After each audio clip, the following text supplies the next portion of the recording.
এটা আমার যেটা মনে হয় এটা করা উচিত নয়। কারণ আমরা রোহিত শর্মা নেতৃত্বে 2023 যে ওয়ার্ল্ড কাপ বিশ্বকাপটা হেরে গেছি, এটা সবারই একটা ভারতবাসীর খুব কষ্টের বিষয়।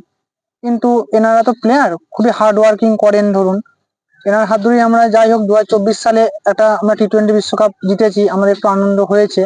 সেই রোহিত শর্মার হাত ধরেই আমরা আবার গতকাল চ্যাম্পিয়ন্স ট্রফি ফাইনালটা জিতলাম।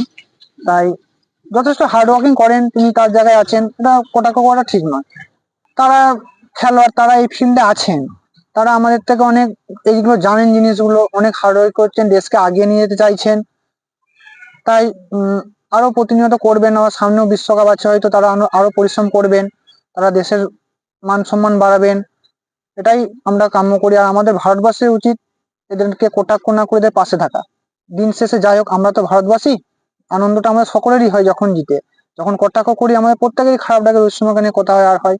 তাই তিনি আমাদের ভারতের টিমের ক্যাপ্টেন, তাই কটাক্ষ না করে আমাদের উচিত রোহিত শর্মাকে সাপোর্ট করা এবং একসাথে এগিয়ে আসা। না, এই মুহূর্তে রোহিত শর্মা ধরুন রিপ্লেসমেন্ট হয়তো যশস্বী জয়সওয়াল, অভিষেক শর্মা এসেছেন, কিন্তু তারা এখন খুবই ইয়াং, তারা এখনো এই টেমপ্লেটটা বুঝেন না কিভাবে খেলতে হয়।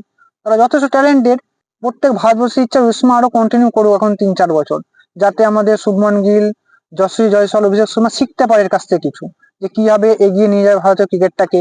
রোহিত শর্মা বহুদিন ধরে ভারত ক্রিকেটে সার্ভিস দিয়ে আসছেন, যথেষ্ট হার্ডওয়ার্কিং করেছেন। তাই আমার মনে হয় তার আরো ভারতকে কিছু দেওয়ার বাকি আছে এখন। তাই 2027 বিশ্বকাপ খেললে খুবই গর্বিত বোধ করবো আমরা ভারতীয়রা। দেখুন, রোহিত শর্মা একজন ভালো ক্রিকেটার, একজন ভালো ব্যাটসম্যানও, ও খেলেও ভালো।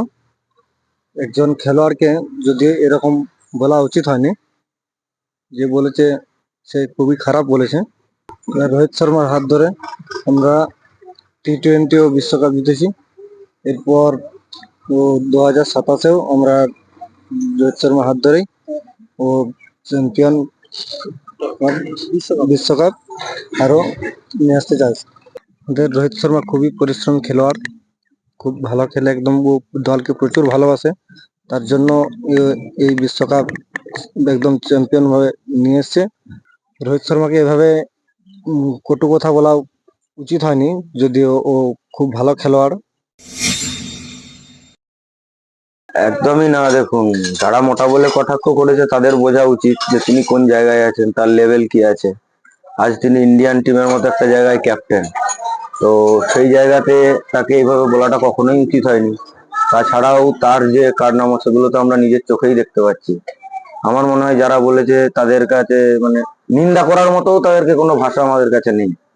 এত বড় মাপের প্লেয়ার, যারা এত কঠোর পরিশ্রম করে আজ টি-20 ওয়ার্ল্ড কাপ বলুন, আজ আপনার চ্যাম্পিয়ন্স ট্রফি বলুন, সমস্ত কিছু ভারতকে উপহার দিল। তো তাদের জন্য শুধু জয় হিন্দি আছে আমার কাছে, আর দ্বিতীয় কিছু বলার ভাষা নেই। ওনার অবসর আমার মনে হয় না ইন্ডিয়ান ক্রিকেটে কখনো হবে। ওনাকে আমরা সব সময় মনে রাখবো।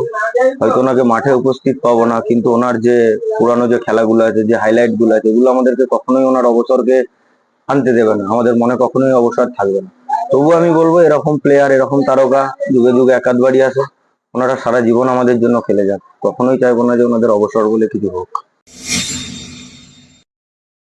রোহিত শর্মাকে নিয়ে কটাক্ষ করতে পারে, কিন্তু রোহিত শর্মা তো নো ডাউট ভালো প্লেয়ার। যারা কটাক্ষ করে তারা হয়তো খেলা সম্বন্ধে কিছু বোঝে। আর 2025 সালেও তো যে বিশ্বকাপ হলো, তাতে রোহিত শর্মার যথেষ্ট অবদান আছে।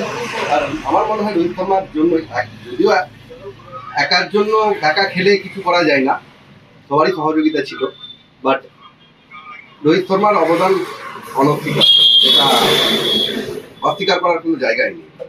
রোহিত শর্মার অবসরটাকে ঠিকভাবে ব্যক্তিগতভাবে আমি মেনে নিতে পারছি না, বাট চাইছি 27-এ যে বিশ্বকাপ আছে, 27-এর বিশ্বকাপে রোহিত শর্মা থাকুক এবং 27-এর বিশ্বকাপটা ইন্ডিয়াতেই আসে।